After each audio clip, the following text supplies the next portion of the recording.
कि अगर भारतीय जनता पार्टी सच में बाबा साहब अम्बेडकर का दिल से सम्मान करती है तो उनके सपनों पर भी काम करे।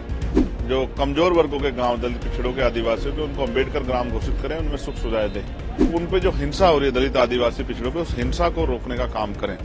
जिनको स्कूल के बाहर बैठने के लिए मजबूर किया गया, जिनको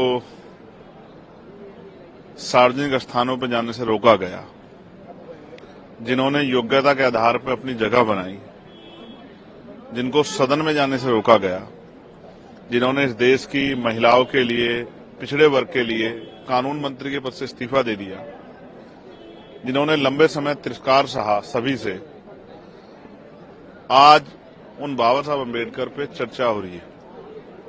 क्योंकि ये चर्चा पार्लियामेंट से शुरू हुई है तो देश के अंतिम व्यक्ति को, जो टीवी देखता है, सोशल मीडिया देखता है, जो अपने क्षेत्र के नेताओं से जुड़ा हुआ है, सबको आज बाबा साहब अम्बेडकर के बारे में जानने का मौका मिल रहा है। इस एक विवाद ने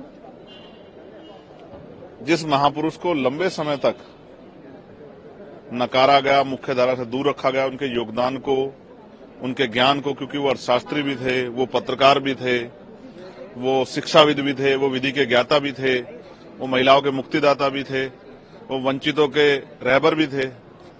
जिस तरह से उनको, उनके योगदान को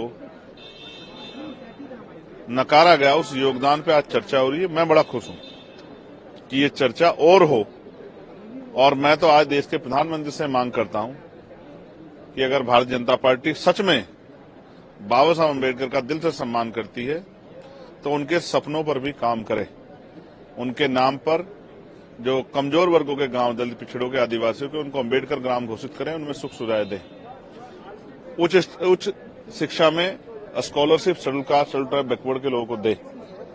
बहुत सारी जो है उनकी इच्छाएं थी कमजोर वर्गों को लेकर, महिलाओं की सुरक्षा को लेकर, उनकी तरक्की के रास्ते खोले। जो आरक्षण से लेकर तमाम चीजें, बुनियादी अवसर जो हैं, जो वंचितों को मिलने हैं, उनको देने का काम करें। और जो हिंसा हो रही है, एक बार प्राइम मिनिस्टर ने कहा था कि दलितों को मत मारो, मुझे मार लो। उन पे जो हिंसा हो रही है दलित आदिवासी पिछड़ों पे, उस हिंसा को रोकने का काम करें। तब जाके शायद बाबा साहब अम्बेडकर को, क्योंकि बाबा साहब अम्बेडकर सिर्फ चित्र नहीं है, एक व्यक्तित्व है, एक चरित्र है, उस चरित्र पे भी काम करने का प्रयास करें। अगर नहीं प्रयास किया तो सिर्फ चित्रों से बाबा साहब अम्बेडकर का सम्मान नहीं हो सकता। ये चंद्रशेखर जी, जो कल घटना हुई उसके बाद भारतीय जनता पार्टी के लोग राहुल गांधी के खिलाफ एफआईआर दर्ज कराए। ठीक है। कांग्रेस पार्टी के नेता जयराम रमेश का कहना है कि ये एफआईआर राहुल गांधी के खिलाफ नहीं है, बल्कि बाबा साहब के खिलाफ एफआईआर है। राहुल गांधी बाबा साहब नहीं। मैं फिर आपको स्पष्ट करूं, हालांकि ये दोनों पार्टियों की आपसी वो है, कोई विवाद हुआ जिसको लेके वो जो है एफआईआर उन्होंने करी। लेकिन मैं फिर कह रहा हूं, जब आप संविधान पे हमला करते हैं तो भी बाबा साहब पे हमला होता है।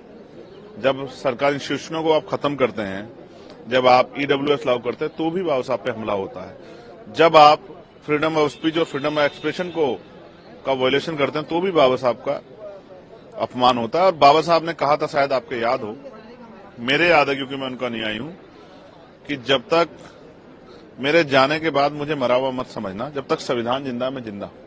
तो जब देश के लोकतंत्र और संविधान पे आप हमला करते हैं तो भी आप उन पर हमला करते हैं, वो किसी के द्वारा किया गया। इसलिए मैं स्पष्ट रूप से कहना चाहता हूं कि हम भारतीय संविधान की रक्षा करेंगे और संविधान पे किसी भी तरह का हमला हम लोग बर्दाश्त नहीं करेंगे। इसके लिए हम लोग पार्लियामेंट में भी हैं और सड़कों पे भी हैं। ये जरूरी है कि चर्चा हो बाबा साहब अम्बेडकर पे, उनके विचारों पे, उनकी शिक्षाओं पे, उनके संघर्ष पे, क्योंकि उनके संघर्ष से आज बहुत सारे लोगों को मौका मिला है।